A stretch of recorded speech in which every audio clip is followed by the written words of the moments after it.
Alright guys, welcome back from the MLG offices here in New York City. I'm Macsed. I'm joined by Axlab. We're watching Stars War Season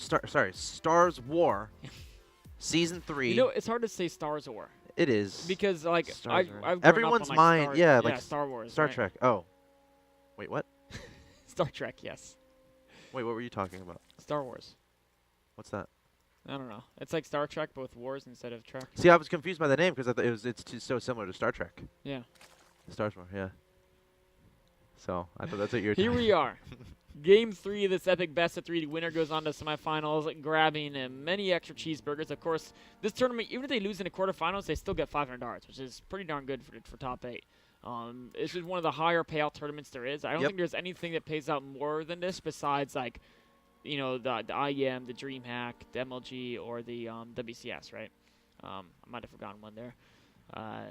It's an extremely high-profile tournament, something that we just saw Pardoning play. Coming up next is going to be, like, we're going to see Maru, we're going to see Liquid Hero. Yep. A lot of great players in this tournament. Here we are, though. It's tied up 1-1. Game 3 to the sliding map on Belshire Vestige in the upper left-hand location. The Red Zerg from Taiwan. We have Sen. And his opponent in the bottom right-hand location, the Blue Protoss from China. We have Macsed.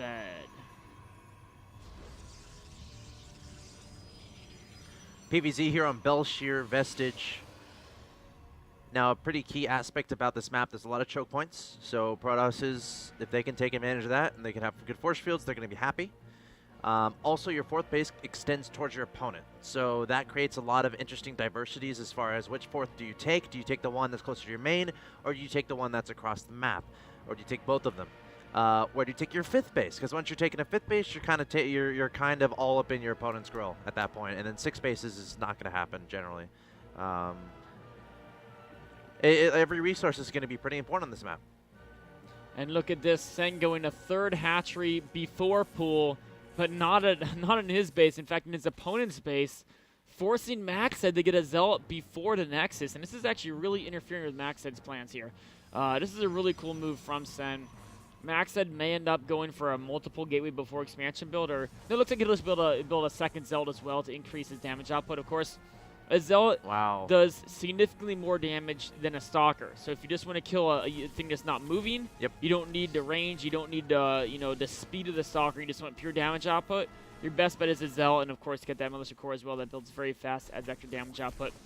Now of course Sen's spawning pool is a little bit later because of this, but he's going to have speed fairly quickly, and the Nexus from Macsed would ideally be already about 20 to 30% done, and instead it's not even started yet. Now I do think Sen will probably cancel this hatchery. With two Zealots here pounding it. I don't see him. Oh, maybe he'll finish it until the creep get out, actually. Let's see. The gateway going down. Yeah, he's going to let it finish. And the creep goes out. That's a good amount of creep. That's going to delay the Nexus by again more. And as soon as it finished, you can see Macsed wanted to build a Nexus if he canceled it, so he was saving minerals. But then he realized he wasn't going to be able to put down the Nexus, so he made two gateways. And you know, that could have been something. Look how much damage those Broodlings did. Holy moly, that pylon took a beating. But it was just a reaction to saying, okay, he's either going to let the hatchery finish, let there be creep there, so I might as well build two additional gateways first. And now he's actually going to attack with two Zealots. And this is just trying to force Sen to get a few extra units, or at least force him to micro his Queen and drones against the Zealots. Now, I mean, a Queen and drones can beat two Zealots with top micro, but it can be tricky. And this is actually kind of scary for Sen, because Macsed is taking this in stride, saying if you're going to not cancel the hatchery, I'm going to commit to a one-base build. We see, I think there's 4 gateways, a 4th gateway coming up now. Warp Gate is finishing, and there's a Stargate behind it. So Sen has got to really crank out units. But Sen, okay, now there's a Nexus. Okay, Sen has spotted the exact time of the Nexus, but he knows there could be heavy pressure. Now, is there a pylon? There was a probe. There's a probe. I don't think it built any pylons yet. And Sen's good at finding those probes too. Sen is like a master of this now, and he has speed about to finish as well. Look at all these lings. Yeah, and I wonder what these are going to do here. Are well, they were there for defense. He anticipated a gateway attack. They're not going to do anything aggressively. Maybe force a force field or something. Zealot saying, let's stay next to each other. Oh, the force field's on the wrong side of the sentry. It actually popped the sentry out, and Zealot's going to fall too. Yeah, I was scoffing at the Zergings. I'm like, because this force field have no problems. And it's not like he's going to die here, but he lost 2 Zealots and a sentry, which is not a joke. That's killing that early sentry makes a big difference because that sentry ideally would hallucinate the scout later, or actually the Phoenixes you won't have to, but ideally has multiple force fields later on in the game. So a nice win from Sender with that exchange, and he's got third base coming up here as well. He's significantly ahead in supply. The natural from Macsed is just now finishing. That's how much a Protoss is slowed down. Yeah. If you get the hatchery, the creep spreads, they have to kill the hatchery, then you have to even wait an additional minute for that creep to go away. A very effective tactic against the Protoss when they gateway expand. Phoenix is getting out on the field here from Macsed, trying to get rid of some of those overlords that we know Sen is so good with. This could have been a reaction to earlier games. Macsed identifying how many overlords are actually out here. There was a lot on the map, yeah. Yeah, and so that's kind of a reason why you make these Phoenixes, to get rid of those. But Sen's been very fast in pulling his overlords all the way back. At some point, he will get a Spore Crawler here to protect him. Probably fairly soon. In fact, he's got one in the third, one in natural, one in the third, and there's probably one in the main started in just a bit. Maybe in time to stop a fourth Phoenix. This Durgan's already checking on that area as well. Checking into front. So far, I think Sen is looking in a great position. And yes, there's the one in the main. Look how he times the spores. He didn't build them all at the same time because he knew the Phoenixes were coming up on the right side, so the main, he could delay that.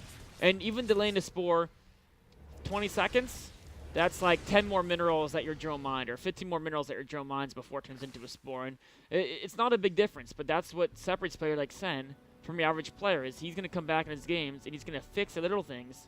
And you do enough of those, it adds up to a big difference. Phoenix is scouring the skies for overloads, looking for stray drones as well.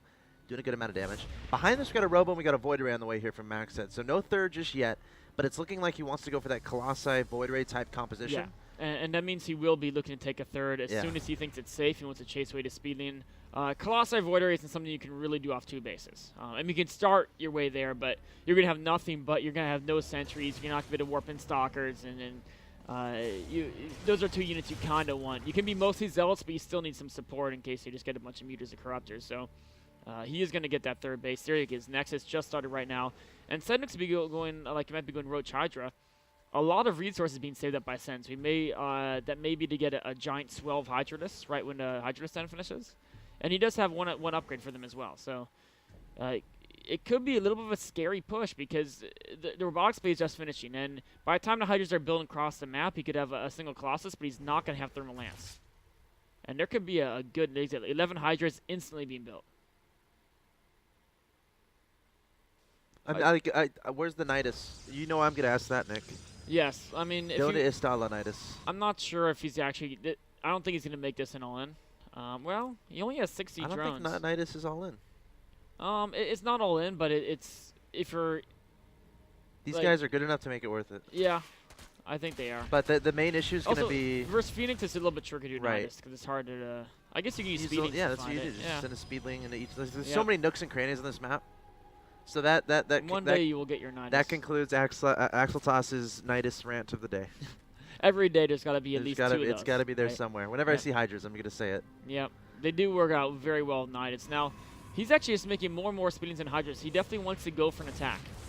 And the question is he going to continually rally in and just make this attack a very committed attack? Or is he going to, behind this, add a fourth base, add in maybe 15, 20 more drones and more gases? Hydra speed on the way as well. That's very important, especially if you're not building a Nidus. Now, he is trying to spread creep, and look how he's spreading it very linearly, just trying to reinforce Hydras across the map as fast as possible. Really making two, creep tendrils. If you want creep defensively, you spread it more horizontally so the Protoss can't find a spot near a base where there's no creep. If you want to be aggressive, you just want to get as far across the map as possible in one dimension so units can reinforce along that route. Now, he's going on in two different prongs. There is a Colossus out, but no range. But there's a lot of force fields available. There's, of course, 2 photon overcharges or numerous time warps. It's a lot of Hydras. But there's a good flank here from Sen. Sen coming in from 2 locations. Hydras from the right, Hydras from the left. Colossus is going to be the thing he wants to target. Takes down a Void Ray. The Colossus going to be microed back. The force fields did not stop the flank. It's still going forward. Speedling's coming in as well. A second Colossi coming out. Macsed needs to make this work, but Sen is looking pretty darn good here. Yeah, Sen had just a great angle there. The force field just a tiny bit off to not segment the force. And Sen takes a demanding win in that battle. Only a single Colossus survives. It is an Instructor with a lot of kills, but now the third base is very open. There's the Photon Overcharge. That's going to do some damage, but this many Hydra lists, they may just take out the Nexus, or no, they're going to actually, Hydra speed is done. That means they're faster than all these gateway units. But Keeping them away. Yeah, they don't want to run into the natural quite yet. Thermal Lance is almost done. That's going to be a big upgrade. But can he take out? Oh, the Colossus! Oh, Speedies are coming in. It might get killed by the. Yes, the Lings are going to get. Oh, Yes, Zerglings just killed the Colossus there. You saw that correctly. Oh, and a great surround as well. And Sen is just like, this is just the calm before the storm for Sen, because he has 1,200 gas in the bank. He has a Spire on the way. He's wanting to do a muted transition. And this is so smart. So many Zergs have continually reinforced Hydras, but you're at a point now where the Protoss is going to have Thermal Lance. And even 1 or 2 Colossi kiting backwards, there's a GG. He knows that third base. And Sen's a little bit upset because he doesn't get to build his 20 meters at once. No. But anyway, go on with your point there. Yeah, I'd say that that transition is so important because even if you're ahead, if you continue to make Hydras against a player who has Thermal Lance Colossi, even if you add in Corruptors, you're going to be in trouble because by the time Corruptors kill the Colossi, you have no Hydras left. And you're like, yeah, I've got Corruptors, and they've got a bunch of Stalkers, and it's kind of sad. Yeah. But saving up the resources, putting on the pressure, trying to basically the goal there is to trade units, force Macsed to spend all his gas on building more sentries, building more stalkers, building more colossi, and then he won't be prepared. He won't be going into blink, and he won't be going into more Phoenix production, and ideally even kill the Phoenix, which did happen. I mean, in fact, he actually won the game with that push. But in a lot of situations, you might not win the game. They might hold their third. But if they're pretty much forced to rebuild sentries. Yep. Because they're like, what if he reinforces with 30 roaches? Even if I have a couple colossi, the rest will just run in and kill him. And if they're forced to rebuild sentries, they're not going to be able to transition back into air, and your mutas will catch them totally off guard. Very nice timing there by Sen, and also identifying his opponent, going for the Colossi, having the muta switch ready. Like, he was just like the Spire was literally about to finish there. We were about to see a lot of mutas, and that would have been a lot of fun to see. And he had a fourth base as well. He had 8 gases. Yeah, Sen playing a great game there, taking the match over Macsed. Remember, he fell in game 1 and then ended up winning 2 in a row. So super cool games, super cool match there between Sen and Macsed. Sen takes the victory and will advance on to the semifinals. We got 2 quarterfinals left for the day. So guys, stay tuned. Next match coming up.